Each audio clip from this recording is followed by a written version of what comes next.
Good evening and welcome to Chicago Tonight on this Thursday, March 7th. This fair tax proposal is fiscally responsible. What would you pay under Governor Pritzker's graduated tax proposal? The governor unveiled specific rates this afternoon. Stories of people impacted by violence over the course of one Chicago summer. People find it very relaxing to listen to the music, and I think it creates sort of a meditative state. And we visit two Chicago groups playing the ancient Indonesian art form of gamelan. All that and more next on Chicago Tonight.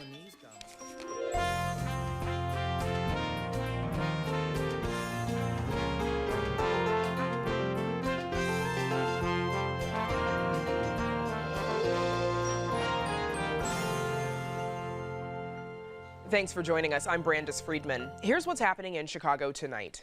Two candidates in the race for mayor met publicly for the first time in the race to the runoff. Tonight, attorney Lori Lightfoot and Cook County Board President Tony Preckwinkle just wrapped up an hour-long forum moderated by Carol Maureen on NBC5.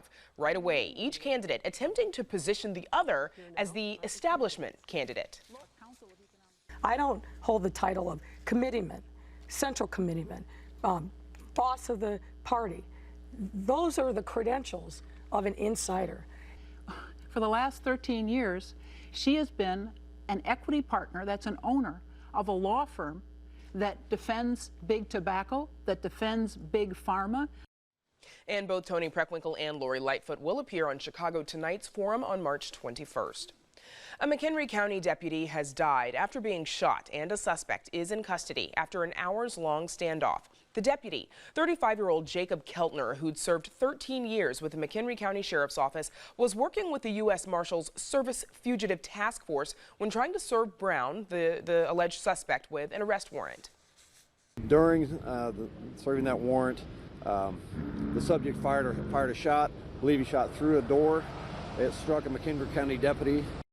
Police say after the shooting, the suspect, 39-year-old Floyd E. Brown of Springfield, fled the scene of the extended stay hotel there in Rockford. Multiple law enforcement agencies pursued him until he crashed his car about 170 miles south in Logan County along Interstate 55, where he was taken into custody several hours later. That was this afternoon. No word yet on when the attempted murder charge for allegedly shooting Deputy Keltner will be upgraded.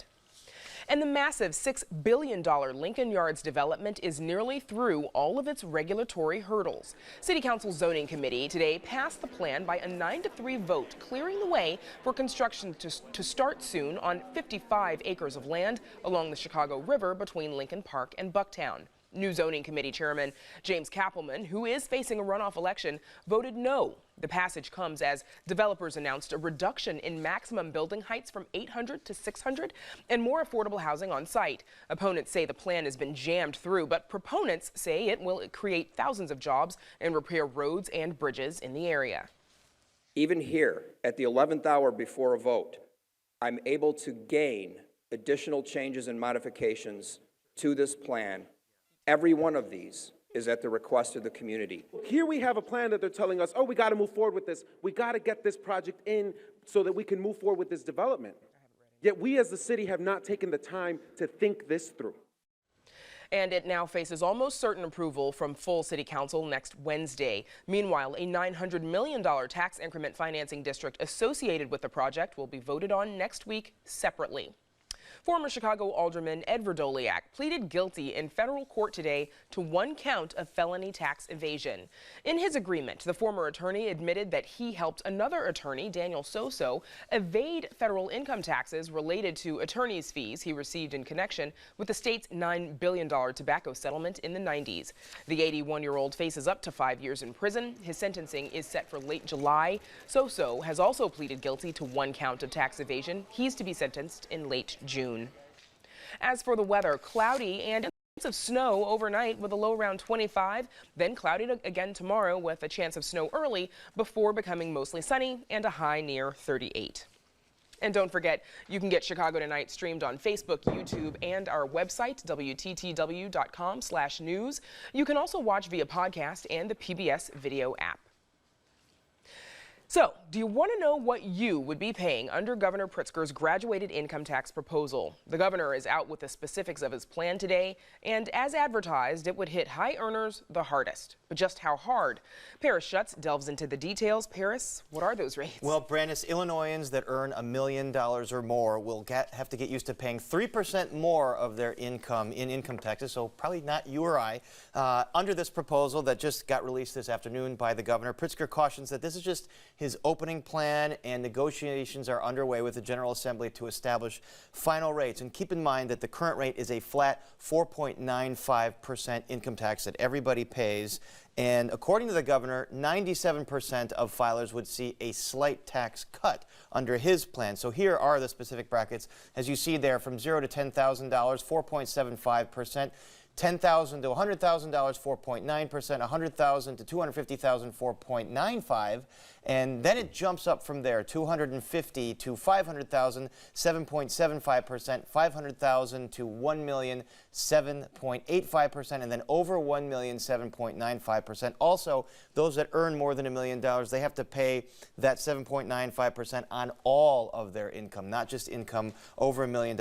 And in addition, the corporate rate would rise from 7% to 7.95%. Now, Pritzker says he is expecting the state to take in $3.4 billion in additional revenue through this system, and says it will provide stability for skittish business owners. The most important thing that we're accomplishing is stabilizing the finances of the state. We cannot go longer in the state with a budget situation that doesn't actually pay the bills, that doesn't pay down the backlog, that doesn't approach paying off the pension liability as it is today. We have to address these things. That's the most important thing. The question is, and this is the question you should ask opponents, the question is, are you going to do it in a way that's fair to working families? Or are you going to do it in a way that's reduces the tax burden on working families and asks those who are most able to step up to the plate and pay? That's what this system does. And Paris, how is this plan being met? We may not be surprised to know that Republicans universally are condemning this plan, saying it will further exacerbate outmigration from the state and it will hit businesses really hard. And remember, the General Assembly will have to vote on this to put a referendum on the ballot in 2020. Then a supermajority of voters in Illinois will have to vote to approve changing the Constitution to allow for this graduated income tax rate. So the libertarian think tank Illinois Policy Institute says they fear that once that is done, future taxes could go up even more. Once you open up the Constitution to the possibility of a progressive income tax, you're essentially giving politicians a blank check to raise taxes on different groups of people one at a time. And if you look across the country, you'll see that states that have switched to progressive income taxes have a bracket creep where it eventually does increase taxes on the middle class. So, Paris, how would Illinois stack up or compare to other states' tax systems? Well, it would put Illinois in line with most states that have a progressive income tax. So 34 of 41 states that have any income tax, they do have this graduated structure. And Ralph Martiri of the Center for Budget and Tax Accountability says Illinois' proposed rates would compare favorably to neighboring states. If you look at Iowa, they have a top rate of about 8.9%, but it kicks in at a much lower rate of income, about $80,000, $88,000 of income. So, you know, they have a higher rate that kicks in at a much lower rate of income. Same with Minnesota, which really has the highest rate in the Midwest, 9.85%, and that actually kicks in at about $266,000 of income for a married couple filing jointly. So much higher rate, much lower level of income. Some other elements of this proposal, Brandis, 20% property tax rebate to sort of offset the tax hike. Also, a $100 child tax credit per child. Now, the soonest this could take effect wouldn't be till very late 2020, early 2021. So in the interim, Pritzker has proposed things like marijuana revenue, gambling revenue, a tax on plastic bags, and a tax on health insurance plans to sort of get the state through its fiscal troubles until then. Long road ahead, a lot to watch, Paris. Thank you. And up next, a look at violence and its impact on Chicago as told in a new book. Chicago Tonight is made possible in part by Allstate. Allstate is investing in Chicago's youth. We believe good starts young. That's why we're helping our youth develop the skills they need to achieve success in life. Allstate is proud to empower the next generation of leaders. A grieving mother, a man overcoming his sins, an overnight crime reporter, and a teen who changes his life around before his life even begins. These are just some of the people whose stories are told in a new book by the author of There Are No Children Here. The stories take place over the course of one Chicago summer and reflect on how violence has impacted them differently. And what comes from those stories are lessons about death, life, and love. That new book is called An American Summer, Love and Death in Chicago. And joining us now is author Alex Kotlowitz, who's also a senior lecturer at Northwestern University's Medill School of Journalism, Media, and Integrated Marketing Communications. Alex Kotlowitz, welcome back to Chicago Tonight. Thanks for having me. So you wrote There Are No Children Here, obviously, in the early 90s. Why did you want to write this second book? Right. So this is, I sort of see this as a bookend to There Are No Children Here. I mean, There Are No Children Here, you know, I spent 2 years with these 2 boys in a public housing complex. And it was about the profound poverty in our cities, but also about the violence that's so, it was so much a part of their lives. And I think one of the things that we've missed, that I've missed over the years, is kind of underestimating the impact of the violence on the spirit of individuals and communities. And that's what I wanted to try to capture in this book. You make the point that this book is not to be a manual on public policy, but why did you want to talk about violence and poverty this way? Right. So I should say public policy is not my forte, and I think of myself as a storyteller. It's what I love to do, and I really, in this book, really wanted to get at the humanity of the people living in the neighborhoods so deeply impacted by the violence. And I think stories, you know, for me, the power of stories is they create empathy. They get people to sort of try to imagine themselves as others and to really understand how the violence comes to shape one's soul, one's spirit, and how these remarkable people in this book, despite all this, they somehow managed to stand erect in this world that's slumping around them. How did you come to focus on the summer of 2013? Well, that was just a complete accident in some ways. I, decided I wanted to do this book, and it was a summer that was right there, so it was fairly arbitrary. And in the end, as I write, it wasn't a particularly bad summer. And despite that, you get a sense as you read these stories just the breadth of the problem during these 3 months. And you tell the stories of a number of different people. How did you find these stories? How did you choose which ones to write about? Yeah.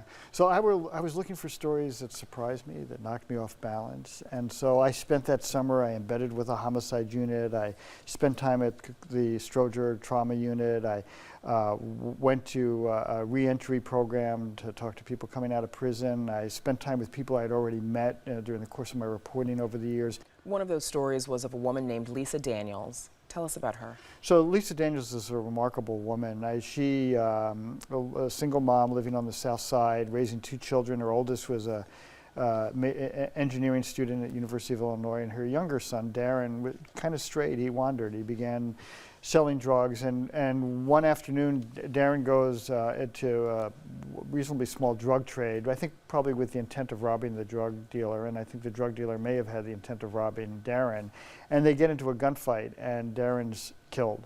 And the 2 things that are just extraordinary about Lisa is right after Darren's death, the local newspaper, it was happened in the south suburbs, reports on Darren and talks about all his felony convictions. And for Lisa, she knows there's so much more to her son than that. She's not in denial. She recognizes what he's done, but and so the first thing she does is make sure through Facebook posts, a letter to the paper, even her license plate, which says, I had a son, his name was Darren, just to let people know that her son was more than just this caricature, this stereotype. But the other thing that happens is she comes to forgive his shooter and appears in court on the day of his sentencing and gives this extraordinarily moving and eloquent statement to the court asking for leniency for the person who shot her son. And she since has had a correspondence with him in prison. A social worker in Little Village, Catherine Bocanegra, whose husband is also a character in your book. We're going to come back to him later on. But through her work, she has terms for mothers like Lisa, like complex loss and compassionate relief. What is she talking about? So, yeah, Catherine is this remarkable woman who's now getting her PhD at SSA. She talks about this notion of complex loss, which I think is really important. So I think what you see in many of the people coming out of, emerging from the violence is the very same kind of post-traumatic stress disorder we saw in veterans returning from combat in Iraq and Afghanistan. But as Catherine points out, there's nothing post about it. In other words, they're still living amidst all this violence, still looking over their shoulders. And so the term that she and others use is this notion of complex loss, that you lose somebody, but you're not out of the woods. You also write about the story of Romain Hill, and it's the impact that his story had on you. What was that? So Romain was this 19-year-old young man who had graduated from high school. He was working in the meat department at Jewel. He and his family had lived in Cabrini, and they'd moved into a townhome that had replaced the high-rises when they came down. And Romain, one evening, is at a car with a friend, and a 15-year-old boy bikes by and starts shooting, I think aiming at Romain's friend, and Romain ends up getting shot. And he does something really extraordinary in the city. He not only identifies the shooter to the police, but he's willing to testify. And as a result, the shooter pleads and ends up getting sentenced to 15 years. And in that subsequent year, Romain faces all these threats, presumably from friends of the shooter. And on a Saturday afternoon in Seward Park, this very gentrified part of the city, somebody comes up from behind him and assassinates him, shoots him in the back of the head. And there are all these witnesses, and nobody's willing to come forward. And I talked to the detective in the case, and what was interesting to me, I think his story kind of lays to myth this notion, this kind of no-snitch culture. You know, it's sort of what we often point to when we talk about people not cooperating. But this is a story of people not cooperating, not because of any no-snitch culture, but because they fear for their safety. You also write the story of Eddie Bocanegra, someone that I've interviewed, someone we've had on this show. What did you learn from him about humanity? Oh God, Eddie and Catherine have become dear friends, and you know, Eddie, at the age of 18, a friend of his is shot and paralyzed, and in an act of revenge, Eddie goes out and shoots somebody, and he ends up spending 12 years in prison. And his story is a story about trying to find a way to forgive yourself for what you've done. He killed someone in that shooting. He killed somebody, right? And it's trying to find a way to forgive himself, to make sense of what he's done. And I don't know that Eddie will ever get there, but the thing that's so remarkable about him is he has dedicated his life now to trying to prevent the very violence that he was a part of. And he runs this incredible program, Ready Chicago, where he's working with young people to not only get jobs, but get them in cognitive behavioral therapy to deal with the trauma, because he knows what it's done to him. A lot has changed since There Are No Children Here in 1991 and American Summer 2019. What would you say has changed? Well, I guess for me, what's so sobering is what hasn't changed. I mean, these are communities that, I mean, look, public housing high-rises have come down. They should have come down a long time ago. But I think what's so distressing is that these neighborhoods feel as distressed as they were 25, 30 years ago. They feel as isolated from the rest of the city as they did 25 and 30 years ago. For a nation that sees itself as so generous, we've been so neglectful of those most in need. One of the stories, there's a central person, Jimmy Lee. He thinks the violence is worse now than before. Tell us about Jimmy Lee. So Jimmy Lee was a figure in my first book, There Are No Children Here, and Jimmy ran the gang that controlled the part of the projects for the boys I wrote about lived. And Jimmy was a complicated guy. He ran a very robust drug operation, but he also was really caring and took care of elderly and people in need. And by the time I wanted to talk to Jimmy, he had gone off to prison, and I wrote him in prison, and he got advice from his lawyer, which was probably good advice not to talk to me. And so I never met him until, 6, 7 years ago. I ran into this guy who was a little bit older than me, and he was holding out his hand, and I didn't recognize him, and I said, I'm sorry, I know I shouldn't know you, and it was Jimmy. And he said to me, I remember, he said, I just want one thing, and I thought, whatever it is, it's yours. And he wanted a signed copy of There Are No Children Here, and he and I became friends. And Jimmy now works trying to prevent the violence as a street worker, but he ran a small club on the west side of the city where old guys like himself would go to just play cards and shoot dice, have a beer, and I, during the summer, would go and spend time there with him. And it was interesting. So Jimmy, he's trying to make sense of the present. It feels so different from when he was around. When he was around, in the early 90s, the gangs were very hierarchical, organized around the drug trade, and that's no longer the case. We've arrested all these gang leaders, and as a result, these gangs broke apart, and we now have an estimated 600 to 800 different factions, crews, cliques, whatever you want to call them, and it's led to what I feel is a much more arbitrary kind of violence. Chicago, unfortunately, has a national reputation for people outside the city, especially for being violent. What do you want people who are not in Chicago to take away from your book? What do you want them to know about the city? Well, for me, the book is not so much about Chicago, because Chicago, for all as bad as it is here, we're not even in the top 10 worst cities in the country when it comes to the violence. This is a problem in places like Baltimore, New Orleans, Detroit, Philadelphia. And so for me, it's really a story about who we are as a country. In the wake of Newtown and Parkland, these incredibly tragic shootings, we ask all the right questions, like how can this happen? How do people emerge from this and try to make sense of it? What do we do about guns? We don't ask those questions in places like Chicago or Philadelphia or Washington or Baltimore. And we need to start asking those questions, especially how is it that people emerge from this? Alex Kotlowitz, thank you for joining us. Well, thanks for having me. Absolutely.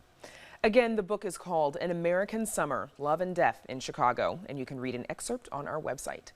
And we'll be right back after this. Chicago Tonight is made possible in part through the generous support of the Julius Frankel Foundation. Is an ancient art form, roots in Indonesia. More than a century ago, Americans heard it for the first time in Chicago. Chicago Tonight's Evan Garcia visited two local groups keeping the tradition of gamelan alive here in Chicago. The sounds of the gamelan are like nothing else.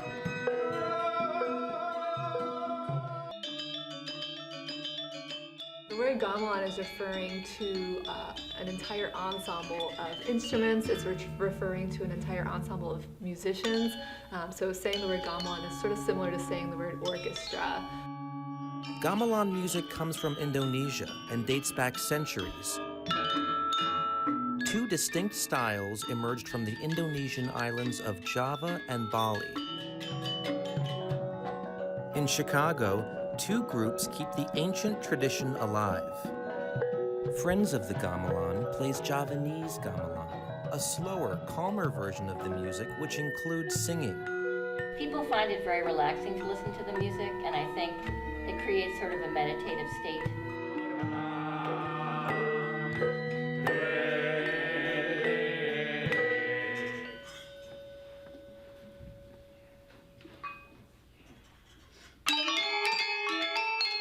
Chicago Balinese gamelan plays gamelan music from Bali, which tends to be brighter and more energetic.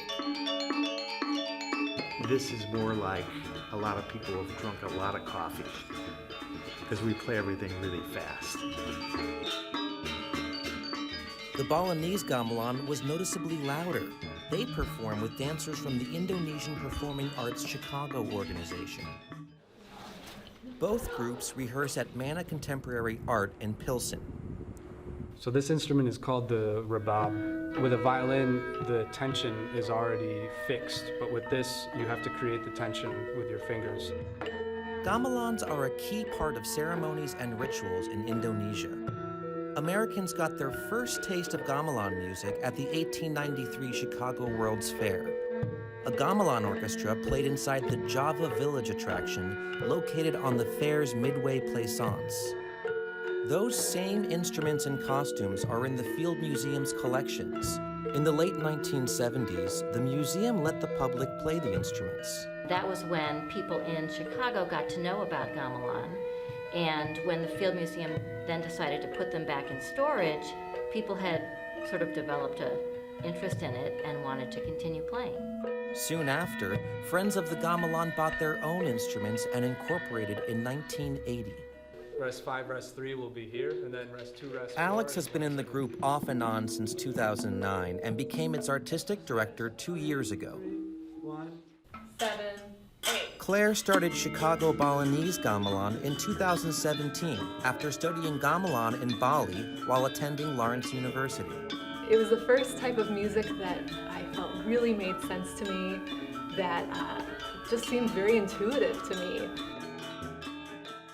Soon after graduating and moving back to Chicago in 2013, Claire took a gamelan class taught by Alex, and the two have been dating ever since.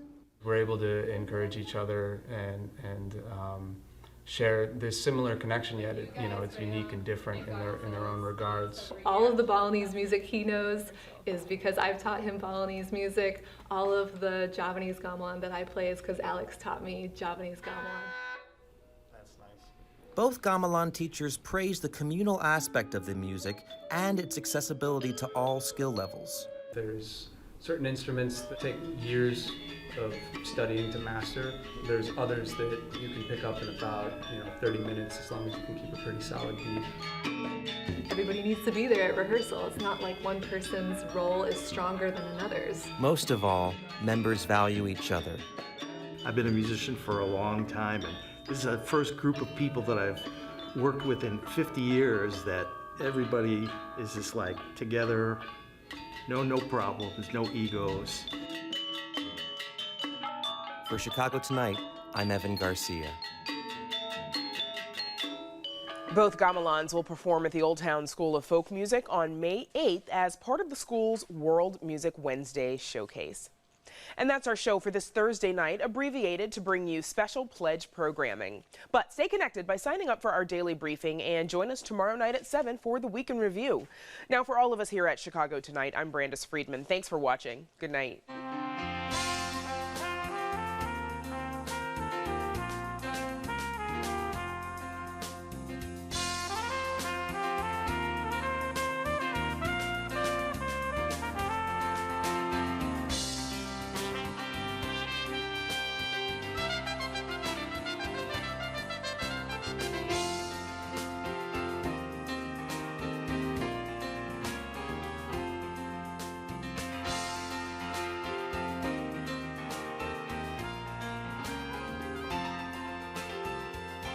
Closed captioning is made possible by Robert A. Clifford and Clifford Law Offices.